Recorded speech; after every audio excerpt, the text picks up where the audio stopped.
2 दिसंबर 1984 एक आम दिन की तरह था। पूरे दिन लोग अपने अपने रोजमर्रा के कामों में लगे रहे। किसी ने भी न सोचा होगा कि इस आम दिन के बाद की रात हजारों की जान ले लेगी। 2 और 3 दिसंबर की दरमियानी रात को घटी घटना पूरी दुनिया के औद्योगिक इतिहास की सबसे बड़ी दुर्घटना भोपाल गैस त्रासदी बन गई। 1984 में 2-3 दिसंबर की वो दरमियानी रात थी। अंधेरे में शहर भोपाल के साथ साथ यूनियन कार्बाइड फैक्ट्री भी सोई पड़ी थी। तकनीकी वजहों से पिछले कई दिनों से फैक्ट्री में प्रोडक्शन का काम ठप था, लेकिन फैक्ट्री के 610 टैंक में भरी जहरीली मिथाइल आइसोसाइनाइड गैस सांस ले रही थी। रात को यूनियन कार्बाइड फैक्ट्री के plant number C tank number 610 में जहरीली मिथाइल आइसोसाइनाइड गैस के साथ पानी मिलना शुरू हुआ। गैस के साथ पानी मिलने से रासायनिक प्रक्रिया शुरू हो गई। 3 दिसंबर की अलसुबह तक टैंक में दबाव पैदा हुआ और टैंक खुल गया। टैंक खुलते ही जहरीली मिथाइल गैस रिसते हुए हवा में घुलना शुरू हो गई। सूरज उगने से पहले ही महज कुछ घंटों के अंदर गैस हवा के झोंके के साथ आसपास के इलाकों में फैलना शुरू हो गई और रात को सुकून की नींद सोए लोग मौत की नींद सोते चले गए। लोगों को मौत की नींद सुलाने में विषैली गैस को औसतन 3 मिनट लगे। सुबह होने तक जहरीली गैस अपना दायरा बढ़ाती चली गई और देखते ही देखते हजारों लोग मौत की भेंट चढ़ गए। सबसे बुरी तरह प्रभावित हुई कारखाने के पास वाली झुग्गी बस्ती। भोपाल स्थित यूनियन कार्बाइड की फैक्ट्री में निकली जहरीली गैस ने सब कुछ तबाह कर डाला।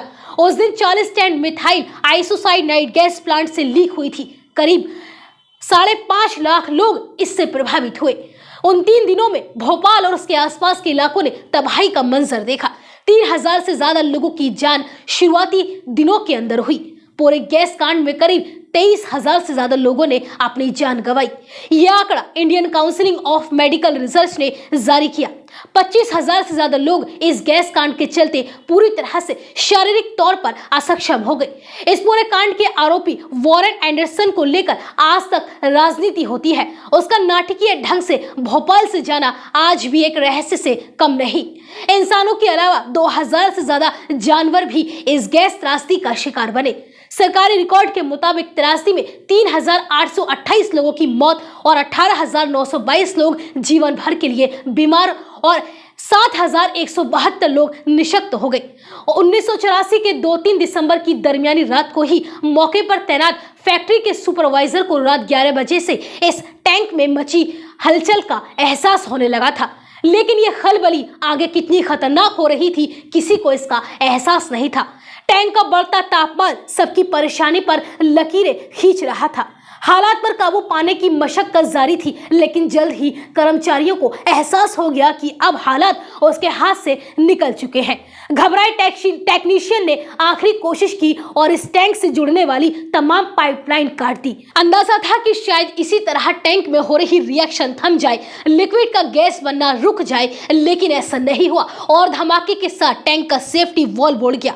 सर्द हवा पर सवार जहरीली मिथाइल आइसोसाइनाइड गैस शहर के भीतर घुस चुकी थी। इस गैस का असर नींद में दुबके हुए लोगों पर हुआ। उनका दम घुटने लगा, बेचैनी सी महसूस हुई और आंख खोलते ही मिर्ची का धुआं सा लगा। नींद उचटने के बाद जो बाहर निकले वो सीधे गैस की चपेट में थे। हर सेकंड के बाद एक नया आदमी गैस का शिकार हो रहा था और घंटे भर के भीतर पुराने भोपाल शहर में मौत सड़कों पर नाच रही थी। बदहवास लोग इस जहर के असर से बचने के लिए जितना भाग रहे थे, मौत उन्हें चुन चुन कर मार रही थी। किसी को पता नहीं था कि हुआ क्या है। किसी को पता नहीं था कि मौत सिर्फ अकेले उसी का पीछा कर रही है या और लोग भी उनके शिकार हैं। जहर का पता नहीं था तो इलाज कैसे होता। रात के तकरीबन 1:30 बजे जहर ने भोपाल के मशहूर हमीदी अस्पताल की इमरजेंसी पर दस्तक दी। घबराए लोगों के अस्पताल पहुंचने का सिलसिला शुरू हुआ।